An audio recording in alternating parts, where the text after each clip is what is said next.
Viewers, इसी topic को English में देखने के लिए देखिए दृष्टि IAS इंग्लिश यूट्यूब चैनल।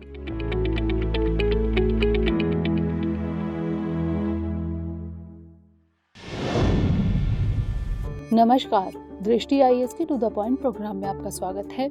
आज हम बात करेंगे सुर्खियों में हाथियों के संरक्षण के बारे में। सबसे पहले जान लेते हैं कि यह चर्चा में क्यों है। हाल ही में हाथियों से जुड़े एक अध्ययन में महत्वपूर्ण हाथी संपर्क क्षेत्रों यानी एलिफेंट कनेक्टिविटी एरियाज की पहचान की गई है। अध्ययन के अनुसार हाथी कम मानव जनसंख्या घनत्व वाले जंगलों के करीब के क्षेत्रों को पसंद करते हैं। मानव गतिविधि और भूमि उपयोग परिवर्तन ने वैश्विक स्तर पर जानवरों की आवाजाही को औसतन 50 से 67% तक प्रतिबंधित कर दिया है।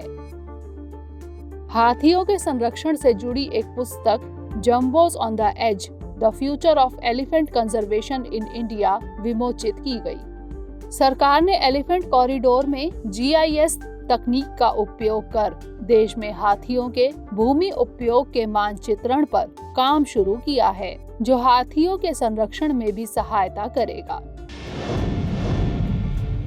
अब जान लेते हैं प्रोजेक्ट एलिफेंट के बारे में। प्रोजेक्ट एलिफेंट की शुरुआत केंद्र प्रायोजित योजना के रूप में 1992 में हाथियों के संरक्षण हेतु की गई। यह पर्यावरण, वन और जलवायु परिवर्तन मंत्रालय प्रोजेक्ट एलिफेंट के माध्यम से देश के प्रमुख हाथी बहुल राज्यों को वित्तीय और तकनीकी सहायता प्रदान करता है। यह परियोजना मुख्य रूप से 16 राज्यों और केंद्र शासित प्रदेशों में कार्यान्वित की जाएगी।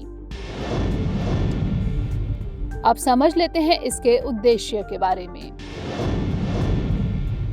प्रोजेक्ट एलिफेंट के उद्देश्य निम्नलिखित हैं: हाथियों, उनके आवास और गलियारों की रक्षा करना, मानव पशु संघर्ष के मुद्दों का समाधान करना और पालतू हाथियों का कल्याण करना।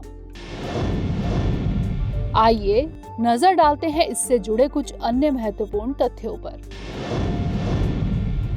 हाथी को भारत के राष्ट्रीय विरासत पशु के रूप में मान्यता दी गई है। इसे भारतीय वन्यजीव संरक्षण अधिनियम 1972 के अनुसूची 1 में रखा गया है। भारत में एशियाई हाथियों की आबादी सर्वाधिक है। सरकार द्वारा गठित एलिफेंट टास्क फोर्स ने देश में 32 एलिफेंट रिजर्व का सुझाव दिया है, जिसमें 30 एलिफेंट रिजर्व पहले ही देश में घोषित किए जा चुके हैं। सीमा पार क्षेत्रों में मानव व हाथियों के मध्य संघर्ष को कम करने और हाथियों के संरक्षण हेतु भारत व बांग्लादेश के बीच एक प्रोटोकॉल संपन्न किया गया। भारत और बांग्लादेश के बीच हाथियों की सुचारू आवाजाही की सुविधा के लिए 17 दिसंबर 2020 को भारत बांग्लादेश आभासी शिखर सम्मेलन में 2 देशों के बीच प्रोटोकॉल पर हस्ताक्षर किए गए। अब नोट कर लेते हैं आज का अभ्यास प्रश्न। प्रोजेक्ट एलिफेंट के संदर्भ में निम्नलिखित कथनों पर विचार कीजिए। 1. प्रोजेक्ट एलिफेंट की शुरुआत केंद्र प्रायोजित योजना के रूप में 1992 में हाथियों के संरक्षण हेतु की गई। 2. पर्यावरण, वन और जलवायु परिवर्तन मंत्रालय प्रोजेक्ट एलिफेंट के माध्यम से देश के प्रमुख हाथी बहुल राज्यों को वित्तीय और तकनीकी सहायता प्रदान करता है। उपर्युक्त में से कौन सा या से कथन सही है या फिर है? A केवल 1, B केवल 2, C 1 और 2 दोनों, या फिर D ना तो 1 और ना ही 2। इसका उत्तर हमें कमेंट सेक्शन में जरूर भेजिएगा। अगले सेशन में किसी नए टॉपिक के साथ मिलेंगे। तब तक के लिए धन्यवाद।